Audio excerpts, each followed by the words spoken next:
Muy bien, pues inmediatamente pasamos a Daniel Barceló. Muchas gracias. Bien, quisiera comenzar esta exposición agradeciendo desde luego a los organizadores institucionales, a la Fundación Manuel Jiménez Abad, a la UNED y al Departamento de Derecho Público de la Universidad de Salamanca la invitación a participar en este Congreso Internacional y además aprovechar la oportunidad desde luego de agradecer al pueblo y al Estado español por la generosidad con la que se han volcado en estos días con los habitantes de la Ciudad de México y del estado de Chiapas y de Oaxaca que han sufrido con el terremoto que, bueno, ya lo hemos visto en televisión, terrible. Bien, yo voy el orden de mi exposición, yo quiero hablar sobre los problemas y respuestas que ha dado la élite gobernante al tema de la calidad democrática en México. Y voy a hablar de los problemas y respuestas comunes que han tenido México, que tiene con otros estados, con otras democracias, problemas de calidad democrática de otras democracias del mundo, y respuestas también que se han dado en otras democracias del mundo.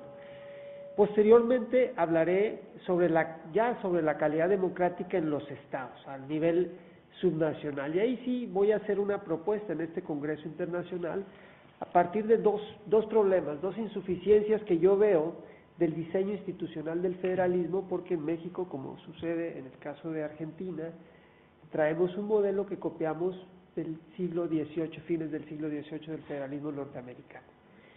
Y una de estas insuficiencias se deja ver en la cláusula de intervención de los poderes federales, el artículo ni más ni menos 155 de la Constitución española.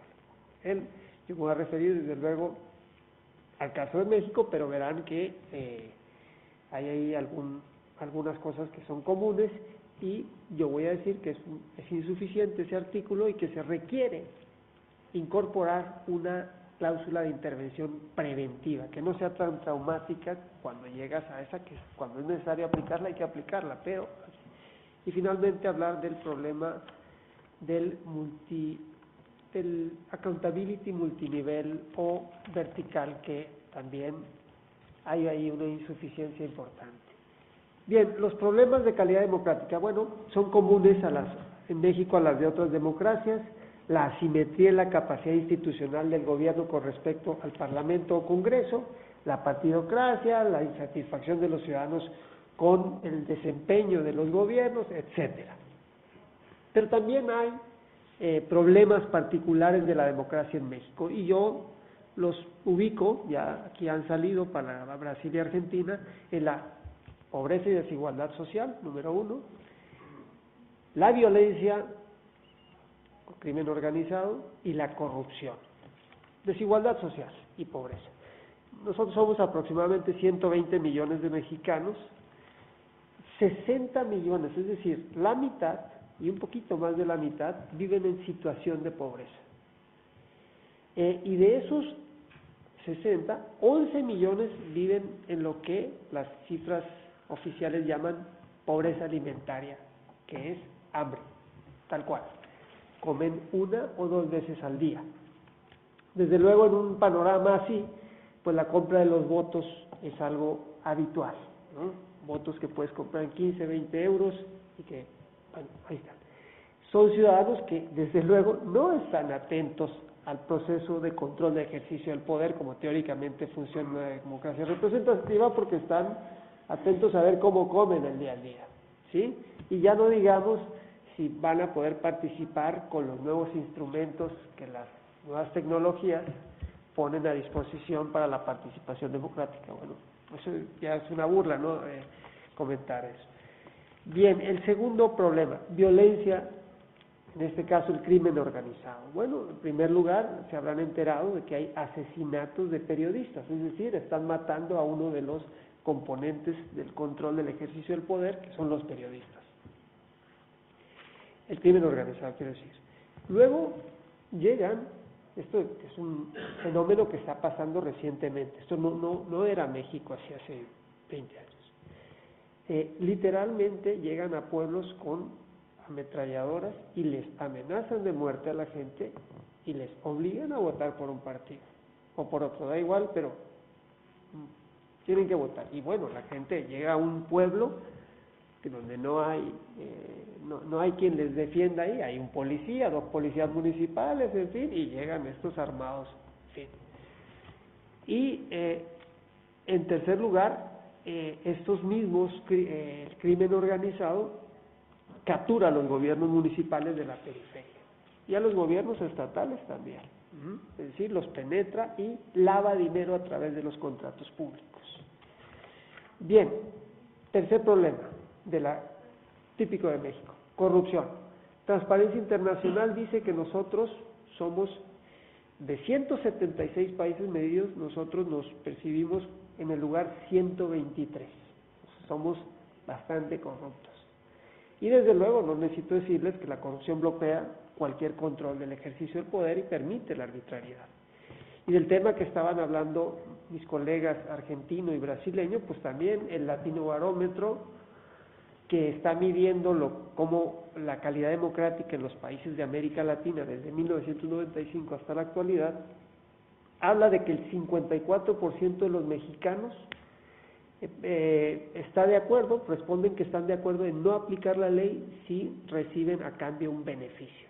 Y eso, bueno, pues les habla de la fortaleza del Estado de Derecho.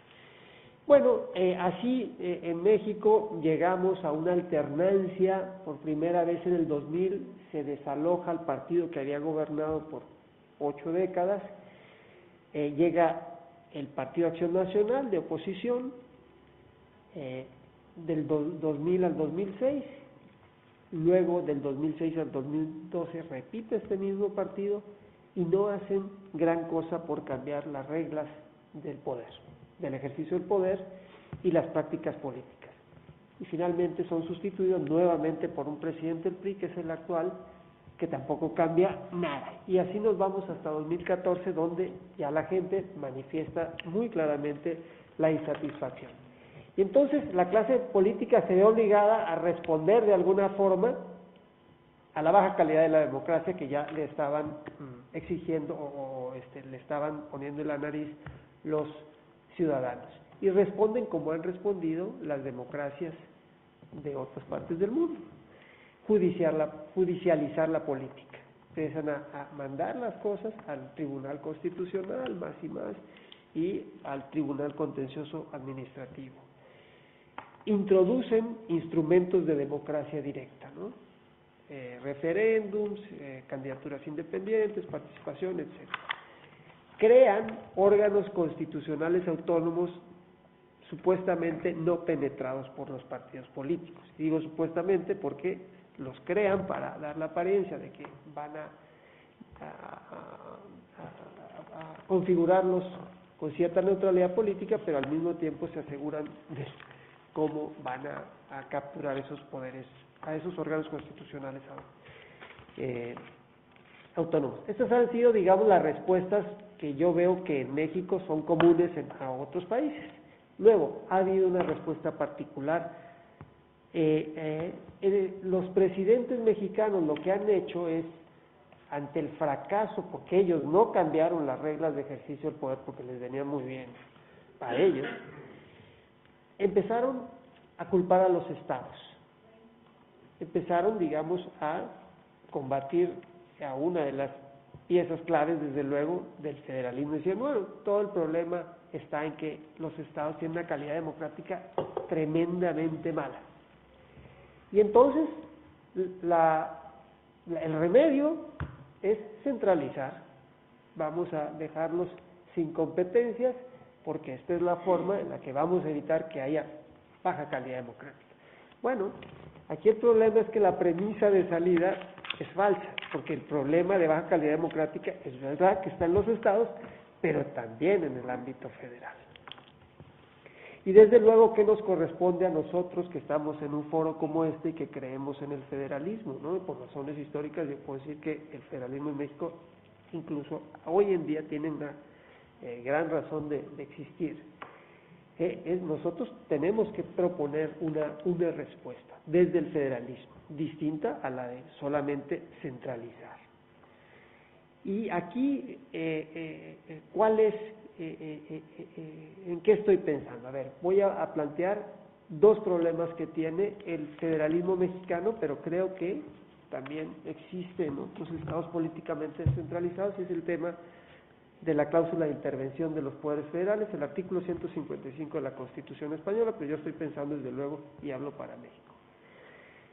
¿Qué pasa? Esta cláusula, como ustedes saben, se crea en el federalismo norteamericano entre el periodo que va de tiempo de los artículos de la Confederación a la Constitución de Filadelfia. Por eventos que pasan en Estados Unidos en esos 10 años, deciden incorporar una cláusula que básicamente la esencia es: cuando hay un colapso en la democracia constitucional de un Estado, los poderes federales pueden intervenir. Bueno, y bien, eso está bien que ahí esté y ha servido. Sin embargo, es insuficiente. Hoy en día yo creo que tenemos que darnos la oportunidad de construir al lado de esa una cláusula de intervención preventiva para no llegar a ese punto. Y aquí voy a tomar una tesis que habla en su libro José Tudela de Parlamento y Democracia en el siglo XXI, que es la función de estudio. Y yo lo que estoy pensando, por ejemplo, para México, insisto, pero es que haya un informe anual de calidad democrática para cada uno de los estados mexicanos, para los 32 entidades federativas. Ahora, ¿cómo le vamos a hacer para que no se partidice, no? Bueno, en principio, que sea el Senado mexicano el que lo encargue a universidades públicas, a centros de investigación que puedan aportar efectivamente neutralidad política. ¿Y cuáles serán los insumos que va a valorar esta comisión universitaria para cada estado, para sacar un informe del estado de la calidad democrática en cada entidad federativa, año con año o cada 2 años, o una periodicidad más o menos razonable? Bueno, los informes ya están ahí, pero están dispersos y nadie los junta y nadie hace uso de ellos. Es decir, estoy pensando en informes que pueden provenir de instancias supranacionales como la OEA, como la Comisión Interamericana de Derechos Humanos, como la Corte Interamericana de Derechos Humanos. Aporta datos, pero ahí están, dispersos, nadie los concentra y los pone en un informe para decir: en este estado hay este problema. Y lo mismo sucede con las instituciones nacionales, tales como la Suprema Corte de Justicia de la Nación, nuestro Tribunal Constitucional, la Comisión Nacional de Derechos Humanos, es decir, nuestro Ombudsman Nacional, la Auditoría Superior de la Federación, es, digamos, el Tribunal de Cuentas, equivalente más o menos al caso español, el Instituto de Transparencia y Acceso a la Información Pública Federal, el Instituto Nacional Electoral y el Banco de México, el Banco Central. Es decir, hay instituciones supranacionales y nacionales que producen informes que se pueden concentrar y decir: esto está pasando en este estado. Y desde luego también lo poco que producen el control horizontal del poder en las entidades federativas. Sí que se produce un pequeño control débil, bastante débil, pero se puede potenciar tomándolo para un insumo que va a un informe anual. Luego, el tema es: ¿y qué hacemos con el famoso informe si reprueba la calidad democrática en un estado, ¿no? Ahí está, sí, debemos de establecer medidas vinculantes o medidas de responsabilidad política, ¿no? Yo en este momento estoy pensando en medidas vinculantes. Bueno, ese es un primer problema, insisto, de la insuficiencia de la cláusula de intervención de los poderes federales, que creo que se vería mejor o necesita un complemento con una cláusula de intervención preventiva. Bien, paso a otro problema del federalismo que también explica, creo yo, la baja calidad de la democracia en el ámbito subnacional, porque los ciudadanos están exigiendo eficacia a los gobiernos. Y es el problema de la accountability vertical o multinivel bidireccional. ¿Qué quiero decir con esto? Que cuando se elabora, se configura el sistema de accountability en el federalismo norteamericano, pues había pocas, por no decir más, par de competencias concurrentes, todas era un federalismo dual. Por tanto, el Congreso Nacional controlaba al Ejecutivo Nacional y los de los estados a los subnacionales.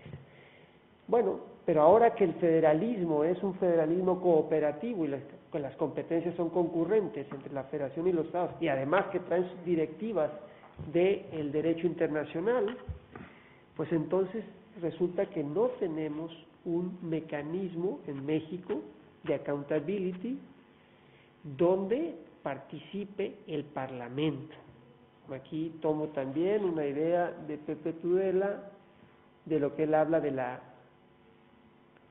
globalización parlamentaria, ¿no? Es decir, que deberíamos de construir un mecanismo para que esas competencias concurrentes puedan ser, tengan un mecanismo de accountability, pero en sede parlamentaria del Senado conjuntamente con los congresos de los estados. Hoy afortunadamente, a pesar de la película que nos contó de cómo ven los ciudadanos alemanes, Mario, afortunadamente dejó a salvo el Senado, ¿no? Yo creo que buena medida ahí está cómo el Senado puede participar en este proceso de rendición de cuentas, pero no solo del centro a la periferia, sino también hacer un mecanismo de rendición de cuentas y exigencia de responsabilidad política de la periferia al centro, para lo cual necesitamos desde luego fortalecer los parlamentos de los estados, digamos el equivalente a los parlamentos de las comunidades autónomas, que bueno, tienen todavía grandes problemas porque tienen una baja capacidad institucional para ejercer la función de control del poder, ¿no? Y entre muchas otras cosas que les hacen falta está una oficina de evaluación del presupuesto que efectivamente les permita, en primer lugar, negociar o hacer un control eficaz del presupuesto y a su vez poder entonces sí plantear un control más profesional, con capacidad institucional para que los congresos de los estados también participen en esta accountability bidireccional, porque los problemas, insisto, en México se hizo un proceso de rendición de cuentas dentro del Poder Ejecutivo y es nada más del presidente sobre los gobernadores, pero no hay de regreso. Yo hace unos meses escuché al presidente de la Comunidad Autónoma de Galicia decir una cosa que me pareció muy interesante, pero claro, lo dijo al parecer en el calor de la competencia electoral, de que él se quejaba de que el Estado no cumplía con el programa de obras públicas en su comunidad autónoma, no cumplía en tiempo y que había que generar una comisión para vigilar. Bueno, pues justamente eso pasa N veces en el tema en México, ¿no? Y los ciudadanos se la cargan a los estados, ¿no? Cuando en realidad muchas ocasiones el problema está en la implementación, la ejecución que hace el gobierno federal, pero no hay un mecanismo. Y bien, pues eso serían mis comentarios y agradecer las exposiciones que he escuchado esta mañana y esta tarde porque han sido verdaderamente enriquecedoras para mí, para mi persona. Muchas gracias. Bien, muchas gracias.